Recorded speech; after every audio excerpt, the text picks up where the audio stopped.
Good evening. It's Sunday the 14th of February, Valentine's Day, and there is a very old, my old Class 37, and that's the one that I had as a child. I've just serviced her. What did I do? Well, pretty much everything. Took the whole rim-filled motor apart, new brushes, which I picked up from James Trains in Tooting recently, and a good clean of the wheels. My goodness, they were dirty. Oh, just a quickie then. This electrical cleaner, I use this to clean the electrical parts of the trains when I'm doing a service. I also use this to clean the track.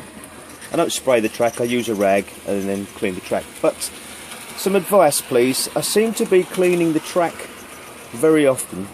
I've got a track rubber, but when I use this, I'm really getting quite a lot of black on the rag, and I'm wondering if using this particular product, I am actually causing the track to get dirtier quicker, if that makes sense. So any advice would be helpful. The next thing I want to say is I will be using this to do the filming in future. It's nothing special, just a simple camera. The tripod I picked up was a special offer. It was for a torch, so that works well, and as you can see, it's great for trackside video. I do tend to use the YouTube video stabilizer, which is why things tend to wobble. It's because I'm using the phone handheld and it does have a tendency to wobble. So that's that. Also, I bought this because using the phone, it's very simple to just pause, do something, carry on, and the whole thing stays as, let's call it, one movie. With the camera, when I pause it, it's like I've stopped it, and then when I carry on filming, it's a separate movie, which means then they have to be stitched together. So I thought, if I buy something like this, I can use the camera, film the scenes, put it all together with some nice transitions, some nice wipes, and do a separate audio track. You know, some dance music and that over the top of the train. No. There's the warship, by the way, going around, pulling the coaches that I got with the Flying Scotsman +1 from the other day. Now, T bought me, let me just get this another present. It's a sieve. Simple, but I really wanted this for the modelling material. So what I've got, I've been out sawing. I've got some lovely sawdust, really fine sawdust, which I'll be using. I've got a bag of this, and I'll be making scenic scatter with that, colorising it. Same thing, sawdust, but this has got some grit added, so it's a bit heavier. Not sure how I'll work the difference in weight and texture, but we'll see what we can do. That's darker, so that will be a darker colour.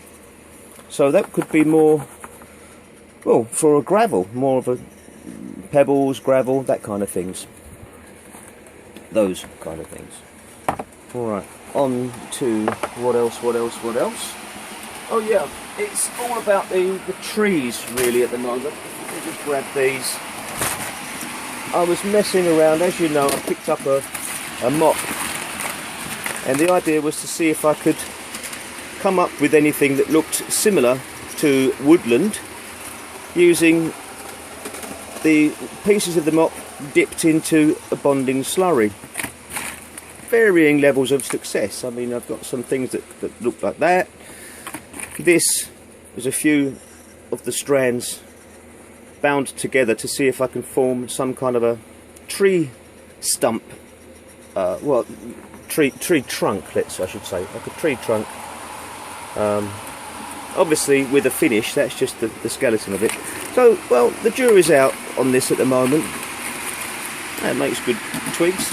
There's a couple of pieces there, look. I mean, if you imagine the underground, you know, the growth, the roots of larger trees coming out of the ground, then that's what we've got there. But it's all a kind of work in progress. I'm just throwing ideas around. As you know, my mother-in-law, T's mum, bought me these trees for my birthday, and I have to say I really do like them. I mean, they are quite effective. The colour's nice. Well, not so much these. These are a little bit electric green, really. I'd need to darken them, but that's easily done. But that bag of 20 trees there is quite good. I know they're expensive, but you know, this was a gift from T as well. This is a packet of 25 deciduous springtime trees. So you've got like apples or fruit and blossoms in there. Not sure really about the quality overall, but I'm sure they'll be fine. My point is that I want lots of trees. This is going to be covered in the scenic material, and then there will be trees, definitely. There'll probably be plant life all the way along that top to bring the whole thing. There'll be plant life hopefully everywhere. I want to really, you know, make this quite a lush landscape. I mean, it looks like rock at the moment. It will stay rock, but you know, rock and soil and plant life. I mean, I picked up these, and I think these are fantastic. They are more like the scale that a tree should be. Really, if you think about the 00 gauge, an oak tree would be, I mean, from here you'd be looking at about a foot high, really. We use small, obviously, I suppose you couldn't do it. You couldn't have 1 foot, 2 foot trees all over the place because it would just be too dominant. But that is a great size. I don't really have a position for that on this section of the railway. I mean, possibly in like there's a space there. Would it look good there? You know, something like that. But over the other end, when I've got some more open space, then those big trees can go in. They'll look nice there. Let's take that off for a little while. Give her a rest. Also, picked up this, which is the Woodland Scenics Earth Colours kit. I've already opened that so we can see inside. Comes with 8 different pigments, which are diluted. I think it's 16:1 water to the pigment. So these small containers, there you go, there's the scale, should go a long way. I bought this from eBay. The thing is, guys, is that years ago, when I was building the railways before, I used to have the Woodland Scenics video on VHS. It was a 30-minute long cassette, a program, much of an advertisement for the products, but it had the guys there, I'm sure you've seen it, had the guys there building all the foam and the scenery and everything, and I used that as a source of inspiration, you know, to get my creative juices flowing to go and do something on the railway.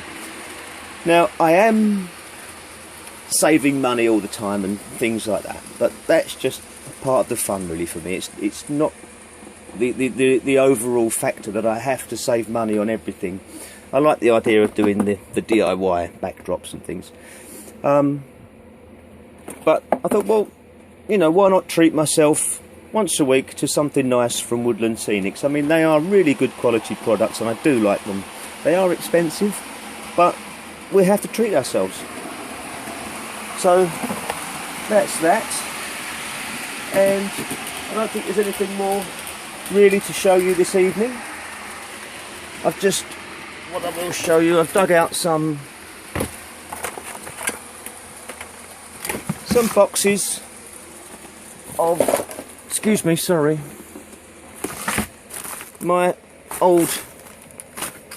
these are my older modelling boxes, so I've got all kind of interesting, I've got bushes, plant life that I've saved from the garden before.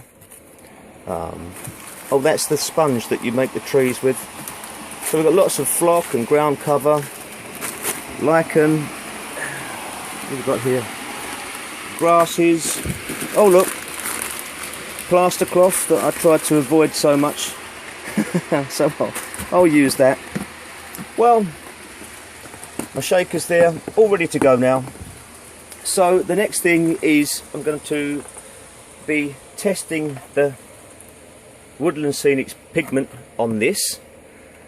I'm not sure whether I should seal this up first. I've done a small section there of PVA, 50-50 PVA water mix to seal that, because really and truthfully with plaster you should seal it, but then I don't know whether that pigment is better just to soak into the raw plaster rather than running over the top of a sealed surface, if you see what I mean. It's going to be a case of do a few small test areas. So hopefully next time you see me, or next time you see this piece of the layout, I'll have some colour on there. Okay, that's all for now then. Hope you enjoyed the update, and I'll see you all soon. Bye for now.